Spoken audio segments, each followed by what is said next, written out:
Antes de mais nada, vou me apresentar rapidamente. Meu nome é Giovana De Luca. Eu trabalho atualmente na Bemol, num laboratório chamado XP Lab, com incentivo à inovação. Mas eu só vou passar bem rápido mesmo. O foco aqui é a comunidade, né? E uma comunidade não é feita só de uma pessoa. Hoje a gente tem um staff bem legal, com várias meninas.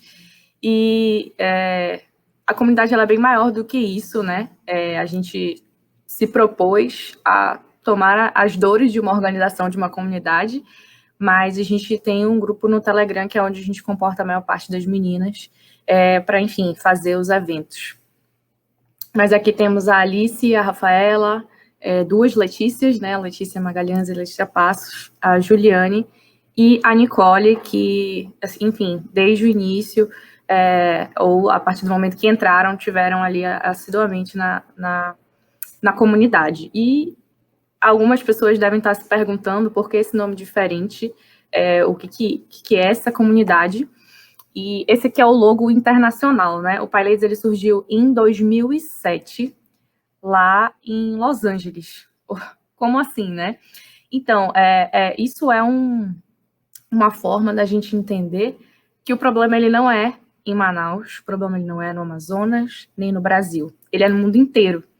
Então, da mesma forma que a professora Fabiola mostrou ali vários dados para a gente entender como que é o cenário atual na área de tecnologia, citando alguns dados do Brasil e até da própria UFAM, né, da Universidade Federal do Amazonas, a gente consegue observar com a comunidade PyLadies que esse é um problema no mundo inteiro e que essa iniciativa surgiu também, né, de uma forma bem similar ao Cunhatã Digital, lá em Los Angeles. E aí, ao redor de Los Angeles, ainda nos Estados Unidos, essa comunidade começou a se disseminar pelo mundo, porque, enfim, todos os locais começaram a enxergar que era um problema também daquele local e começaram a fundar o PyLadies no mundo inteiro. E aí eu trouxe um mapa, ele não está com a melhor resolução, mas a gente consegue enxergar aqui, é um mapa oficial que tem lá no site do PyLadies Internacional, em quais lugares do mundo que a gente tem capítulos do PyLadies. E a gente pode ver que está no mundo inteiro, né? Tem alguns lugares bem específicos que não tem, mas, assim, muitos capítulos espalhados por todos os continentes e pelo mundo. Então, é um problema realmente que a gente tem que conversar, tem que discutir, tem que debater, tem que levar em consideração, porque, como a gente pode observar, usando o PyLadies em si como exemplo, é um problema mundial. E existem os capítulos dos países, né? As comunidades dos países em si. E no Brasil, existe o PyLadies Brasil, que é uma generalização dos capítulos locais, que é como se a gente fizesse um aglomerado de capítulos aqui do Brasil e, enfim, se unisse de forma nacional em eventos. Depois eu vou falar um pouquinho sobre isso. E a iniciativa surgiu no Nordeste e uma universidade do Nordeste, o primeiro capítulo, e começou a se disseminar pelo Brasil inteiro. Hoje a gente tem bastante PyLadies no Brasil. Então, aqui a gente tem vários exemplos, Maceió, São Paulo, São Carlos. Tem algumas logos que estão um pouquinho desatualizadas, é um tema que eu vou falar daqui a pouco sobre as logos. Mas, enfim, todas as regiões a gente tem bastante capítulos. E esse nomezinho, né, é uma coisa que eu acabei não criando um slide específico para comentar, tem a ver com a linguagem de programação, que eu já comentei na abertura, mas estou repetindo agora, é Python. Python é uma linguagem de programação, né, é um instrumento que você usa para criar aplicativos, a linguagem, você conversa com o computador com uma linguagem de programação, e o ladies vem de meninas, né, ladies and gentlemen, e aí eles fizeram essa união de PyLadies para unir a linguagem de programação com o projeto. Então, essa comunidade tem todo esse incentivo na área de tecnologia por meio da linguagem Python. E talvez uma outra dúvida que surja seja por quê, né? Por que a linguagem Python? Python é uma linguagem não tão recente, mas de uns anos para cá, ela se tornou bastante popular pela facilidade, por ser muito amigável com o usuário, por não ter tantas situações específicas que parecem dificultar um pouco o entendimento de uma linguagem de programação se a gente comparar com outras linguagens. Ela é uma coisa um pouco mais tranquila de se entender e ela é muito utilizada para pessoas, por exemplo, que nunca tiveram contato com linguagens de programação e querem aprender e têm esse interesse, porque ela acaba sendo um pouco mais fácil se a gente compara com outras linguagens, até mais recentes também. Por isso que o boom foi tão grande. E a própria comunidade Python como um todo, existem outros temas, não só ladies, que a linguagem Python tem disseminado comunidade pelo mundo inteiro, mas com certeza esse é um tema dos maiores aí que a gente viu no mapa, que conseguiu atingir bastante gente. Enfim, em 2017, como eu já comentei também, em novembro de 2017 surgiu o PyLadies Manaus. Eu vou trazer bastante fotos aqui para vocês, eu gosto de trazer as fotos para a gente relembrar os momentos interessantes. O PyLadies Manaus, ele surgiu com uma ideia depois de uma conferência de Python que a gente chama de PyCon, que foi uma versão do PyCon Amazônia, também é uma conferência que acontece no mundo inteiro, foi a versão aqui da Amazônia, né, que aconteceu na UEA, e aí, enfim, as meninas se perguntaram por que a gente não tem um PyLadies em Manaus, e aí, juntamente com a professora Lar, que eu já vi que está acompanhando, já mandou comentário que eu vi que apareceu, a professora Lar Guedes, da UEA, da Universidade do Estado do Amazonas, 3 meninas, a Jéssica, a Juliane e a Dani, se uniram para fundar o PyLadies. Não é um processo complicado, existem algumas burocracias simples para tornar de fato algo oficial, mas é bastante simples e a gente decidiu começar essa iniciativa aqui em Manaus também. E aí ela só foi crescendo cada vez mais desde então. Aqui a parte da logo que eu comentei, eu adoro particularmente essa parte, porque a gente brinca um pouco com a cultura dos locais. A gente pode pegar a bonequinha tradicional do PyLadies oficial e adaptar ela com algumas referências locais. Então, aqui em Manaus, a gente tem essas 4 referências principais, as cores da bandeira, que também são as cores dos bois Garantido e Caprichoso. É claro que o boi é uma referência de Parintins, mas a gente está falando de Manaus como um todo também, porque a gente não tem uma PyLadies Amazonas, por exemplo. Então, sem problemas, trazer essa cultura aí também de Parintins para representar o todo, né? Tem ali um detalhe, né, no cocar da bonequinha, que tem a ver com a cúpula do Teatro Amazonas. É um detalhe que a gente gosta de mostrar, porque o teatro é bastante conhecido. E, enfim, as artes indígenas com as cestas, né, as cores, tem tudo a ver. E a bonequinha, na verdade, a gente deixou ela num tom moreninho, porque lá no logo oficial ela é branca. E, sinceramente, eu amo a nossa logo, adoro, eu vou compartilhar ela aqui durante a apresentação. E fora de Manaus, do Amazonas, ela faz bastante sucesso, viu? As meninas gostam muito. Eu acabei não atualizando as logos, mas a gente consegue olhar facilmente algumas referências do Brasil inteiro com essas diferenças aí de cultura aqui dentro do país. As meninas gostam muito de brincar, e inclusive outros capítulos começaram a ver essa diferença na própria bonequinha e começaram a modificar as suas logos de acordo com a sua cultura. Enfim, desde 2017, a gente vem participando de alguns eventos para a gente conseguir levar um pouco da comunidade, fazer as pessoas conhecerem qual é o propósito, qual é o projeto, levar programação para as pessoas. A priori, a gente fez um encontro, eu não vou detalhar um pouco essa parte dos eventos, só para passar mesmo. Fizemos alguns workshops, mini cursos, a gente participou do Arduino Day, Woman Tech Makers, enfim, Semana de Ciência e Tecnologia, análise de dados, é uma coisa que a gente fala bastante, né, ciência dos dados, que é uma coisa que vem sendo falada. Aqui em 2018, a gente voltou para o PyCon Amazônia, que foi o responsável por fundarmos o PyLadies em 2017, né. A Semana de Informática do IFAM também é uma coisa que a gente sempre é convidada, e sinceramente eu acabei não colocando uma foto, mas eu gosto muito de participar da Semana de Informática do IFAM, a gente sempre tem um feedback muito legal das meninas. Eu lembro que uma vez a gente deu uma palestra e a gente ouviu, depois da palestra, já no backstage, né, lá fora, dentro do campus, alguns depoimentos das meninas falando, poxa, essa sua palestra me incentivou a não desistir, porque eu estava muito pensando em desistir, e vendo que tem comunidade desse tipo incentivando, me fortaleceu a continuar. Cara, isso assim era o que a gente mais queria ouvir, né? Foi muito gratificante ouvir esses depoimentos das meninas naquele dia.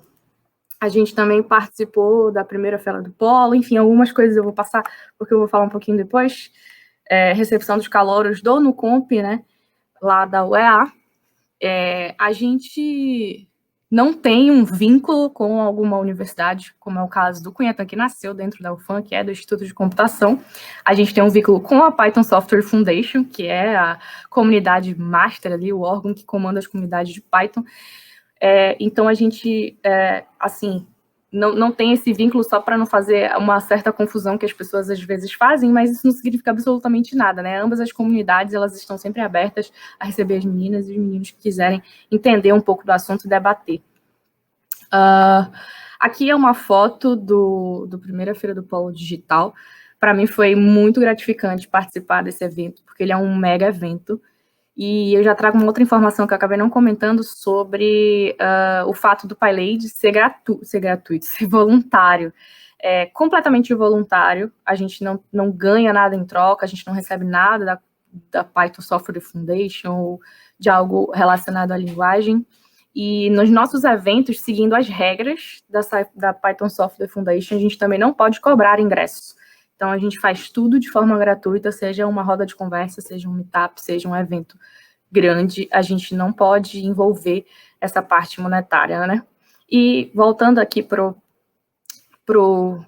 a Feira do Polo Digital, é um evento gratuito, né? E um evento bem grande que acontece aqui em Manaus, foi bem legal participar. A gente deu um mini curso de Python nesse dia, inclusive tinha um stand das meninas do Cunhatã. Eu vou citar aqui uma coisa que eu acho extremamente interessante que as meninas do Cunhatã fazem, que tinha nesse evento, que é um painel com a bonequinha, né, da logo do Cunhatã, e a gente pode dar recadinhos para as mulheres nos post-its e colar. Eu achei bem legal, tinha isso nesse evento aqui.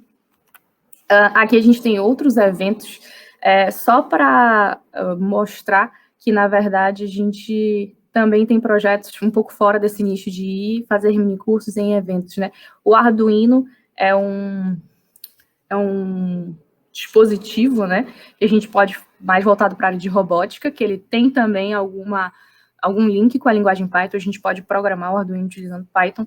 Então, a gente foi convidada para participar do Arduino Day de 2018, inclusive a professora Rosiane, que tá ali na foto, ela está com a blusa do Meninas Digitais, que a Fabiola citou. Foi bem interessante participar desse evento. Aqui embaixo a gente tem uma foto bem legal. Infelizmente eu não consegui ir, mas foi um evento diferente que a gente fez. A gente participou de uma escola de escoteiros e a gente passou a experiência que ser mulher na área de tecnologia em diferentes nichos, né? Eram várias pessoas do PyLadies, não necessariamente do staff, né? É uma comunidade aberta, são pessoas que participam da comunidade e conseguem participar tranquilamente dos nossos eventos, seja palestrando, seja contribuindo, conversando, debatendo. E as meninas falaram um pouco sobre a experiência delas, cada uma na sua área. Foi uma coisa bem diferente, bem interessante. Essa aqui é uma outra comunidade daqui de Manaus, que é o Women Tech Makers, que vem do Google Developers Group, do GDG. E, anualmente, as meninas fazem um evento chamado Women Tech Day. Na mesma pegada do PyLadies, é uma comunidade internacional, ela existe em vários lugares do mundo, assim como o GDG, né, que é o Google Developers Group, e eles fazem um evento totalmente voltado para as mulheres. Homens podem ir? Podem, mas o palco é das mulheres. E, enfim, esse dia, eu lembro bem, a gente foi bastante tietado, digamos assim, bastante gente querendo entender como é que funcionava a comunidade, como que fazia para entrar. A gente criou a nossa camisa aí, todo mundo uniformizado, foi bem, bem legal. A gente participou dos 2 Women Tech Makers desde a nossa criação, 2018 e 2019, esse daí foi do ano passado. E essa daqui foi um evento extremamente diferente e foi incrível, sério, foi uma experiência bem, bem diferente. A gente ensinou Python para crianças. Olhando para a linguagem de programação, é um pouco complexo para crianças, mas não é impossível, né? A gente conseguiu fazer uma espécie de game, de um joguinho bem rápido, fazendo uma análise, uma comparação, com a fábula da lebre e da tartaruga, né? Então, a gente tinha que fazer a tartaruga percorrer o caminho utilizando Python e uma biblioteca chamada Turtle. Foi uma parceria com o IBEL, que convidou a gente para participar desse evento numa semana de tecnologia que eles propuseram lá. E foi muito interessante, a gente não tinha tido essa experiência de, enfim, dar aulas e falar sobre Python, sobre PyLady, sobre mulheres na tecnologia para as crianças, e diferente, por exemplo, de quando a gente lida com uma universidade, a professora Fabíola já citou, a gente tem uma discrepância grande entre homens e mulheres que estão na área de tecnologia já nas universidades, né? Eu mesma, na minha turma, eram 36 alunos com 5 mulheres apenas. Diferente desse cenário, quando a gente olha para uma turma de uma escola pública daqui de Manaus, a gente vê bastante meninas e meninos ali naquele contexto, e as meninas mexendo no computador, programando, vendo a tartaruga andar, vendo a lebre correr. Enfim, quero seguir nessa área, e é bastante interessante também esse nicho, né? Uma das coisas que a gente sempre debate é que a gente precisa muito atingir essa idade e uma idade antes da universidade também, para incentivar e para mostrar que existem pessoas que atuam naquela área, existem mulheres que atuam naquela área, bem-sucedidas, que gostam do que fazem e que tem ali uma comunidade para que, caso você precise, você recorra, defendendo que você também é capaz de estar fazendo parte daquilo. Então, é muito importante a gente incentivar desde a cidade, porque a gente sabe que hoje em dia ainda tem aquele preconceito de curso, né, de área, de especialidade. Você pensa em engenheiro, né? Eu sou engenharia da computação. Você pensa em engenheiro, pensa em engenharia civil, um homem com um chapéuzinho e tal. Então, tem todo aquele estereótipo, e a gente, como a professora Fabíola comentou, tem que tirar um pouco disso desde dessa parte. Até vimos que o Cunhatã também faz projetos voltados para crianças. Esse evento aqui, ele é um evento pós parte de pré-universidade, né? Ele foi um evento, um meetup. A gente chama ele de Meetup PyLady de Manaus, e ele foi uma conversa. Aqui no cantinho tem a professora Fabíola, a gente convidou ela para falar um pouquinho nesse evento, eu estou do lado dela ali na foto. E qual era a ideia desse evento? Era a gente mostrar as 3 vertentes da parte profissional já, seja no empreendedorismo, seja no mercado, seja na academia. A gente chamou 3 convidados para falar em cada uma da sua área. A Ludmila, da parte de empreendedorismo, a Fabíola, da parte de academia, a Janivana, a parte do mercado, e também uma psicóloga que entende bastante do assunto, voltado para a área de tecnologia, voltado para mulheres na área de tecnologia, a Mariana, desculpa, e a gente conversou, foi uma roda de conversa mesmo, ouvimos depoimentos, falamos sobre o assunto, falamos sobre as áreas, e foi realmente um ambiente voltado para as mulheres, para uma conversa, para a gente ouvi-las, para a gente conversar e entender, principalmente ao lado da psicóloga Mariana, sobre esse tema e como que a gente reage. Falamos sobre algumas síndromes que a gente tem, quando a gente passa por algumas circunstâncias. Então, eu gostei muito, muito desse evento. A gente precisa fazer uma segunda versão, porque foi bem diferente e foi bem interessante a gente estar conversando com pessoas que passam pelos mesmos problemas que a gente. Aqui a gente já tem meninas de várias universidades aqui do Amazonas. E aí a gente vai falar um pouquinho mais de Python agora, né? A Python Brasil é um evento da linguagem Python nacional. Todo ano ele acontece numa sede diferente. Em 2019 ele foi em Ribeirão Preto. Ali na linha do L do Brasil, descendo um pouquinho, a gente tem a Ju e a Rafa, da comunidade PyLadies, que estavam no evento no ano passado, e essas todas são PyLadies que estavam participando do evento. Em todo o Python Brasil sempre tem também um evento do PyLadies, né? Para unir todas as meninas do PyLadies que vão para Python Brasil, um evento um pouquinho separado antes, assim. Enfim, elas todas também participam desse evento, ele é bem grande, enfim, trata de vários temas, de vários assuntos, tanto da parte da linguagem quanto da parte de pessoas, né? E por que eu trouxe isso aqui? Primeiro que foi uma experiência bem diferente para as meninas, principalmente ter contato com outros capítulos, e porque estava programado para o ano que vem, mas devido à pandemia foi adiado um pouquinho. Foi no Python Brasil 2019 que a gente conseguiu trazer o Python Brasil para Manaus, né? A gente participou de uma votação, tem todo um processo. E em 2020 o evento ia ser em Caxias do Sul, passou para 2021, e o nosso evento, que ia ser em 2021, passou para 2022. Então, Manaus vai ser sede desse evento. Não temos mais informações, porque ainda vai demorar um pouco, mas, no geral, é um evento bem grande, bem interessante. Enfim, aberto para quem quiser participar. A gente vai ter uma parte para PyLates, uma parte para Python no geral, e foi uma vitória bem interessante. E voltando, né, para o tema de PyLates, agora, durante a pandemia, as meninas do PyLates Brasil se uniram e falaram, vamos conhecer os capítulos fazendo lives, e aí a gente se organizou, as meninas fizeram todo um calendário, então toda quinta-feira no canal do PyLates Brasil no YouTube, a gente tem uma conversa entre capítulos, enquanto um capítulo é entrevistado, outros 2 fazem as perguntas daquela entrevista específica, a gente chamou de Papo entre PyLates, e as PyLates Manaus, dia 23 desse mês, é uma quinta-feira, às 8 horas no horário de Brasília, então em Manaus vai ser às 7. Lá no canal da Python Brasil, a gente vai falar um pouco sobre o nosso capítulo, porém, lá tem toda uma comparação entre as dificuldades, entre os eventos e toda essa discussão no Brasil inteiro, porque são 14 capítulos no total que estão participando e falando um pouco sobre sua comunidade. A gente também tem uma palestra em todos esses capítulos e é uma roda de conversa bastante interessante. Isso, era mais uma apresentação da comunidade, do que a gente faz. Acho que a parte de conversa mesmo vai ficar um pouco para agora. E obrigada, gente, obrigada pelo convite, por estar aqui. Vamos conversar agora e ver essas perguntas, que eu já vi que está fervilhando aí as perguntas nos comentários. Obrigada, gente.